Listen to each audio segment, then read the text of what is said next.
The novel skill of flipping a coin end over end between each finger requires a great amount of practice and motor control.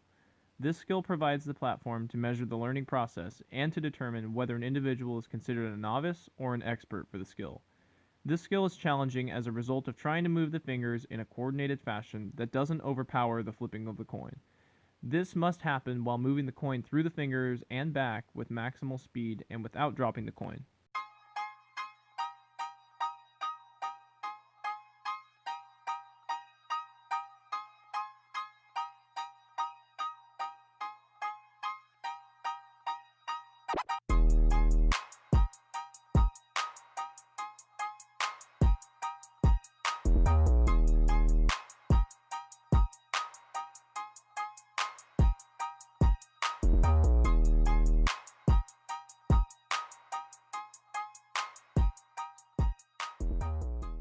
Here's a little bit about the methods for our experiment.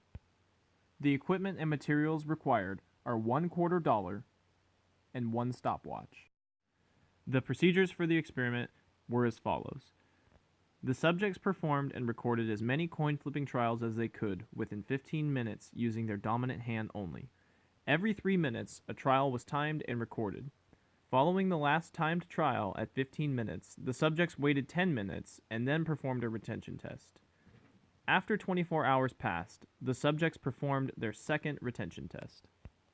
The subjects were seated at a table. They performed the coin flipping task at the table in case the coin dropped. To complete a trial, the subjects started with the coin in position 1 and flipped the coin end over end through position 4 and then end over end back to position 1. If the subjects dropped the coin, they had to pick it up and start back at position 1 while they allowed the stopwatch to continue timing until the trial was completed. The practice schedule for the subjects was set up as follows. Each week, over a 3-week period, a 15-minute practice session plus a 10-minute retention test was performed on Monday, Tuesday, Thursday, and Friday of the week, with a 24-hour retention trial after each session. This experiment was set up using a blocked practice schedule in which the coin flipping skill was practiced repeatedly for a specified amount of time.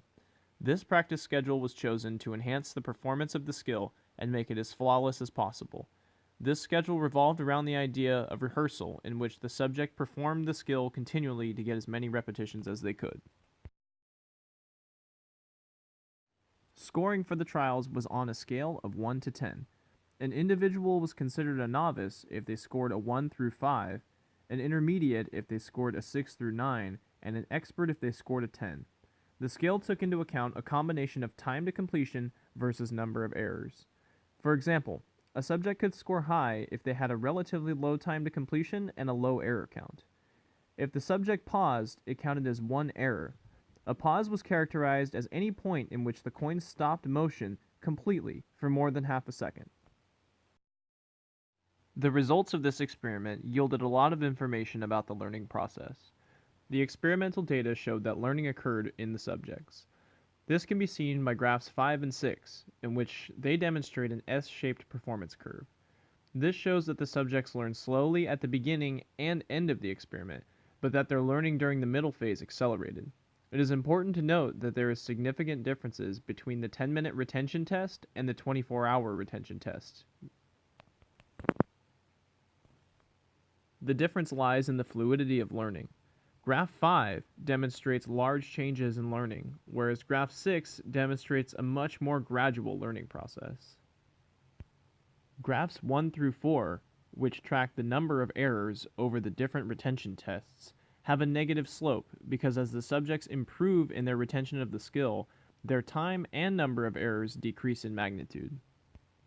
We still see evidence that learning has occurred in the 24-hour retention tests shown by graphs 2 and 4, and this rules out performance variables influencing the trials.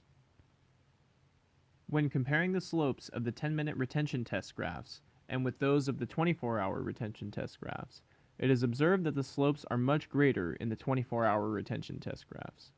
This is because there were no performance variables that still affected the subjects. Therefore, the data that is displayed more accurately reflects the real learning that occurred. Analyzing results and using Fitz and Posner's 3-stage model of learning showed that all 3 stages of learning were achieved. In the initial trials of the experiment, the subjects demonstrated many of the performance characteristics related to the cognitive stage. These included highly inconsistent performances, frequent errors, stiff fingers, and slow response times. However, as subjects rehearsed the skill, they began to exhibit characteristics of the associative stage, in which frequency of errors decreased, more fluid movements at the joints were performed, and increased response times were seen. In the later trials of the experiment, the subjects demonstrated that they were capable of making few errors, smooth movements of their fingers, and quick response times. The findings certainly suggest that learning was measured during this experiment.